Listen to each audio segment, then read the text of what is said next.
अगर आप mutual fund में इन्वेस्ट करते हैं तो आप यह तय करके चलिए कि अगर आपने गोल सेट करके इन्वेस्ट किया है, गोल बेस्ड अगर इन्वेस्टिंग करते हैं तो आपका गोल बहुत ही आसानी से अचीव हो पाएगा। अन्यथा जहाँ तहाँ इन्वेस्ट करेंगे फिर आपका कुछ हासिल होने वाला नहीं है।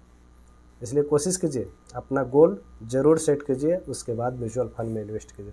आज का टॉपिक इसी पर आधारित रहेगा कि जैसे भाई आपने यह डिसाइड किया कि हमको रिटायरमेंट प्लानिंग के लिए 1 करोड़ रुपया तो चाहिए, उसके लिए कितना इन्वेस्ट करना होगा आज के अनुसार से। 2 तरह से इसका कैलकुलेशन हम लोग करके देखेंगे, एक इन्फ्लेशन के साथ, एक विदाउट इन्फ्लेशन। तो सबसे पहले हम लोग देखेंगे कि मान लीजिए विदाउट इन्फ्लेशन अगर कैलकुलेट करते हैं, 1 करोड़ रुपया अगर आपने लक्ष्य रखा है आने वाले 15 सालों के लिए, ठीक है।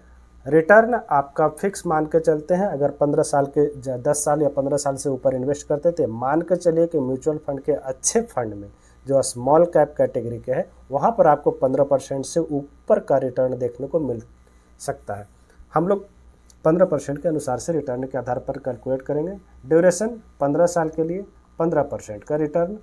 तो उसके लिए आप दो मोड से इन्वेस्ट कर सकते हैं, SIP अगर है तो, या तो फिर लमसम अगर आपके पास एक मुश्त पैसा है, अन्यथा SIP तो सूटेबल सभी के लिए है ही। तो सबसे पहला क्राइटेरिया है लमसम। लमसम में अगर इन्वेस्ट करते हैं तो आपको इसके लिए 12,30,000 एक मुश्त इन्वेस्ट करना होगा, तब आपका जो है 1 करोड़ रुपया की राशि आने वाले 15 साल में प्राप्त होगी। यह हो गया सिंपल सा फंड। 15 साल सीधा सीधे आप 12.5 लाख रुपया लगा दीजिए, आपको 1 करोड़ रुपये की राशि हासिल हो जाएगी। पहला केस ये हो गया लमसम की स्थिति में। अगर SIP करना चाहे तो मान लीजिए आपके पास इतना पैसा आज के डेट में है नहीं, तो फिर कैसे क्या होगा, 13 लाख रुपया है नहीं तो फिर क्या होगा। SIP चालू कीजिए, धीरे धीरे करके बढ़ाइए। इसके लिए 1 करोड़ रुपये हासिल करने के लिए 15 साल में 15% के अनुसार से आपको 14,780 रुपये का, मोटा मोटी मान के चलिए 15,000 रुपये का SIP पर मंथ करना होगा। बहुत से लोगों के मन में यह ख्याल होता है कि भाई 15,000 रुपया तो मेरे पास आज के डेट में है नहीं इन्वेस्ट करने के लिए SIP के रूप में, तो मेरा क्या लक्ष्य 1 करोड़ हासिल नहीं हो पाएगा। बिल्कुल हो जाएगा आपका। आप खाली अंदर से हिम्मत बना करके रखिए, आपका हासिल होगा ही होगा। शुरुआत अगर 2,000, 4,000, 5,000 से भी करते हैं, अगर आप में उसमें कॉन्फिडेंस आते जाता है म्यूचुअल फंड में इन्वेस्ट करते के साथ, तो आप ज़रूर हासिल कर सकते हैं। हाँ, यह हो सकता है भाई ठीक है थोड़ा आपने पैसा कम दिया तो 1-2 साल इधर उधर हो सकता है, उससे ज़्यादा और क्या होगा, लेकिन आप अपने लक्ष्य तक जरूर पहुँचेंगे अगर आप उसमें डटे हुए रहते हैं तब। ये हो गया फर्स्ट सिनेरियो, बिना इन्फ्लेशन के। अब बात करते हैं भाई, इन्फ्लेशन तो बढ़ेगा ही बढ़ेगा, मान के चलिए हर एक साल इन्फ्लेशन बढ़ रहा है। सरकारी रेट के अनुसार से 5-6% का इन्फ्लेशन होता है, तो 6% के अगर इन्फ्लेशन अगर मान के चलते हैं तो आज का 1 करोड़ जो राशि है, आज जो हम लोग 1 करोड़ एक्सपेक्ट करके चल रहे हैं आगे आने वाले 15 साल के लिए, उस समय 1 करोड़ का वैल्यू जो है अगर सही रूप में 1 करोड़ आपके पास होगा तो उसके लिए आपको 2 करोड़ 40 लाख रुपये की राशि की आवश्यकता होगी। 2 करोड़ 40 लाख। उसके लिए आपको लमसम SIP के रूप में लगभग 63.73 लाख, बराबर है 63.73 लाख टोटल अमाउंट इन्वेस्टेड होगा। यानी मंथली SIP लगभग 35 से 36 हज़ार के आसपास आपको देना पड़ेगा। फिर भी मैं कहता हूँ इतने राशि तो है नहीं, शुरुआत कीजिए 10,000, 15,000, जितना अमाउंट आपके पास है उतना शुरुआत कीजिए। आने वाले समय में जैसे आपका इंक्रीमेंट बढ़ता है उसे आप बढ़ाते रहिए, आपका लक्ष्य जो है आसानी से हासिल हो जाएगा। तो ये हो गया आपको इन्फ्लेशन एडजस्टेड। इन्फ्लेशन के साथ 6% का अगर महंगाई भत्ता हम सरकार के अनुसार से मान चलते हैं तो 1 करोड़ का राशि जो आज आप सोच के रहे हैं 15 सालों के बाद वही राशि लगभग 2 करोड़ 40 लाख रुपये काम करेगी। 2 करोड़ 40 लाख रुपये आपको ज़रूरत पड़ेगी उस समय, यह जो है लक्ष्य को पूरा करने के लिए। उसके लिए आपको 35,000 का SIP करना होगा। अगर किसी के पास एक मुश्त पैसा है और वह अगर लमसम इन्वेस्टमेंट करना चाहते हैं तो उसके लिए फिर रकम हो जाएगी लगभग 30 लाख रुपये। इस अमाउंट को पूरा करने के लिए लगभग 30 लाख रुपये की ज़रूरत होगी। तो 2 सिनेरियो हो गया। पहला सिनेरियो, आप इन्फ्लेशन के साथ कैलकुलेट करते हैं या विदाउट इन्फ्लेशन। कोशिश कीजिए विथ इन्फ्लेशन कैलकुलेट करने के लिए, इन्फ्लेशन तो बढ़ेगा ही बढ़ेगा। तो आपको जो है उस समय जो 1 करोड़ रुपये की राशि इकट्ठा होगी, आज के डेट में अगर सोच रहे हैं आगे आने वाले 15 सालों के लिए, तो वो राशि आपके लिए कम पड़ेगी, आपके खर्चे के लिए कम पड़ेगी। इसलिए आप इन्फ्लेशन एडजस्टमेंट के साथ कैलकुलेट करके देखिए, ज़्यादा बेटर रहेगा। ठीक है, ये तो हो गई आपको कैलकुलेशन की बात। दूसरा बात आती है कि ठीक है भाई, अगर मान लीजिए मेरे पास इतनी राशि आज के डेट में नहीं है, तो शुरू तो आप कीजिए। पहले शुरू करने के बाद जैसे इंक्रीमेंट आपका बढ़ता है, जैसे एक्स्ट्रा पैसे आते हैं, आप एक्स्ट्रा खर्च न बढ़ा करके आप म्यूचुअल फंड में इन्वेस्ट कीजिए। अब रही बात कि भाई फंड कौन सा लेना है। फंड लेने के लिए आपके पास बहुत ही लंबा समय, 15 साल म्यूचुअल फंड में बहुत ही लंबा समय होता है।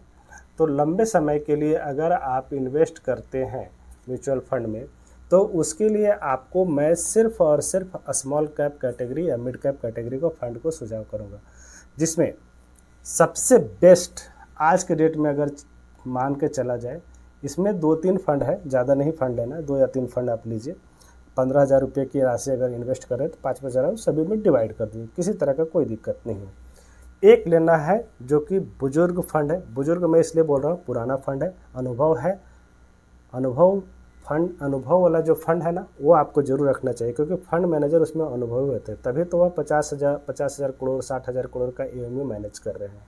ठीक है, तो अगर इस तरह के फंड में आप इन्वेस्ट करते हैं तो आपका पैसा बिल्कुल सेफ रहता है। ठीक है, तो देखिए यहाँ पर मैं निप्पॉन इंडिया स्मॉल कैप के बारे में बात कर रहा हूँ।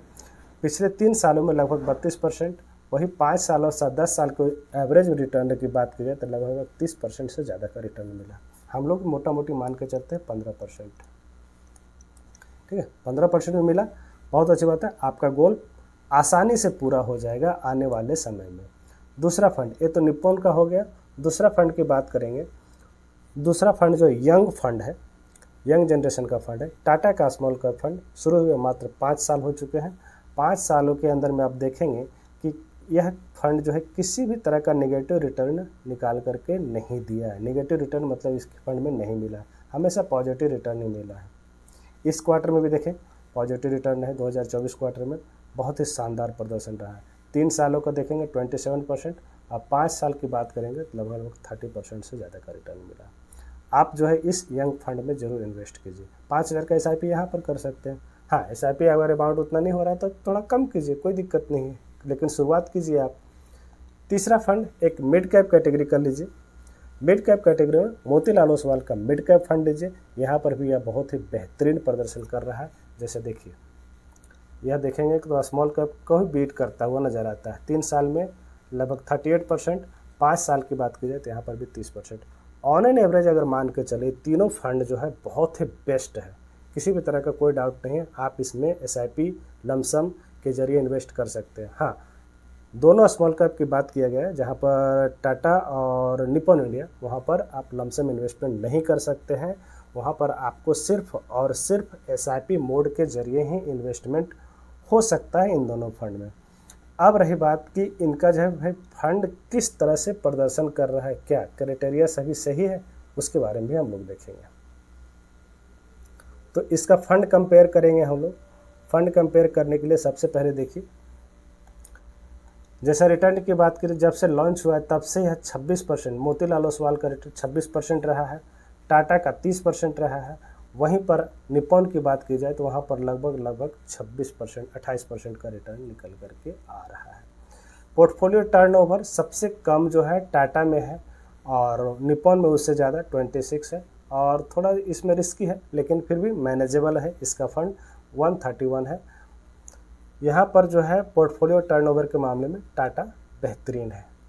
एक्सपेंस रेशियो की बात की जाए तो सबसे कम एक्सपेंस रेशियो 0.34% टाटा का है, सबसे कम है।